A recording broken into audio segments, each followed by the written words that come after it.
US President Joe Biden says he's still running for president, telling journalists he can still get the job done.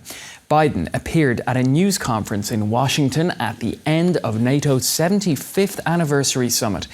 He spoke at length about his achievements in office, saying he was the best qualified person to run for president.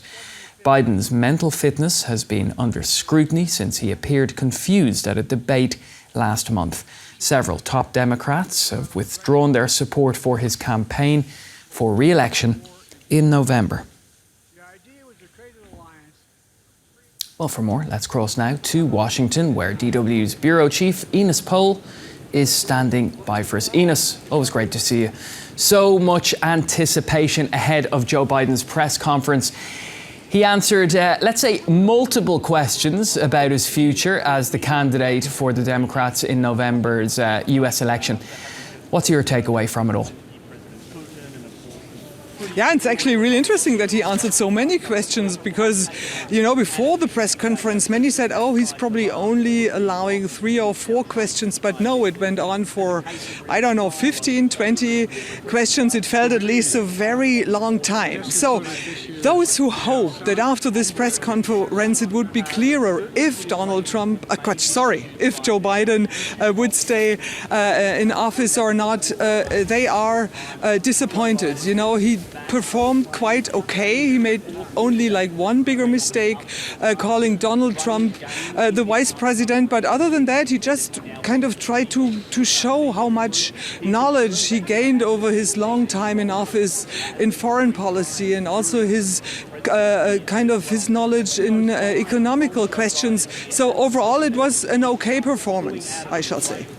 Okay, well, Ines, I've been keeping an eye on what's being said in the US media. I'm sure, of course, you are too. Will all of this be enough to silence his critics?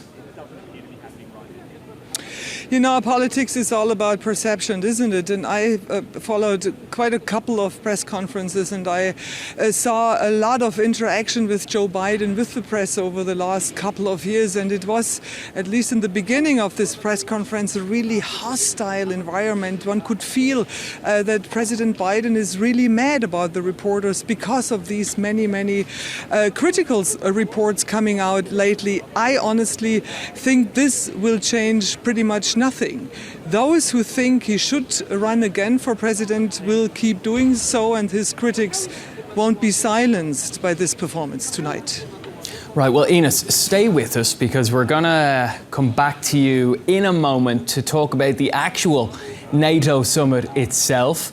But first, as Ines has mentioned, questions about Joe Biden's mental fitness were fueled as well earlier when he introduced the Ukrainian president using the name of the Russian president. And now I want to hand it over to the president of Ukraine, who has as much courage as he has determination. Ladies and gentlemen, President Putin. President Putin. We're going to beat President Putin. President Zelensky. I'm so focused on beating Putin, we got to worry about it. Anyway. Mr. President, I'm better. You are a hell of a lot better. Thank you so much.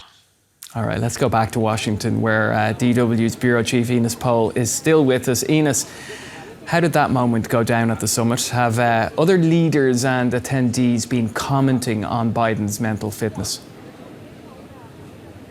That was, of course, a shock, and it was right before this highly anticipated press conference. But I think we have to be fair here. Joe Biden corrected himself right away, and that's exactly what, for example, the German Chancellor Olaf Scholz referred to when he was asked about that, saying, Olaf Scholz, that many people make mistakes much more than one would think. I just referred to Joe Biden as President Donald Trump. You know, people mix up names. I think that's not really the problem here. You do that after a long conference with these hours and hours of meeting and high performance, which Joe Biden did. It's more the kind of the aftermath of this this debate, which was such a disaster. And, everything is kind of adding on to that. And the big question will be if Joe Biden really will be able to clear that. And again, with this press conference today, he wasn't able to do that. Ines, as I mentioned before, we were going to talk about the actual NATO summit itself. Strong support for Ukraine, to say the least. What have been the big achievements and successes that Joe Biden mentioned in his press conference? Yeah, so it's definitely the fact that Ukraine gets billions and billions of dollars in additional weapons. They will get these badly needed air defense. They will get fighter jets, and that's also a huge accomplishment from the perspective, definitely, of Zelensky, that they agreed on an irreversible path to a full membership of Ukraine. The kind of piece of salt here is that everybody said that even with that support, Ukraine will not be able to counter the offensive before the Russian offensive before next year. So yes, they get all the support they wanted, but is it still too late? Thanks, Ines. We'll leave it there. DW Washington Bureau Chief Ines Pohl, always a pleasure.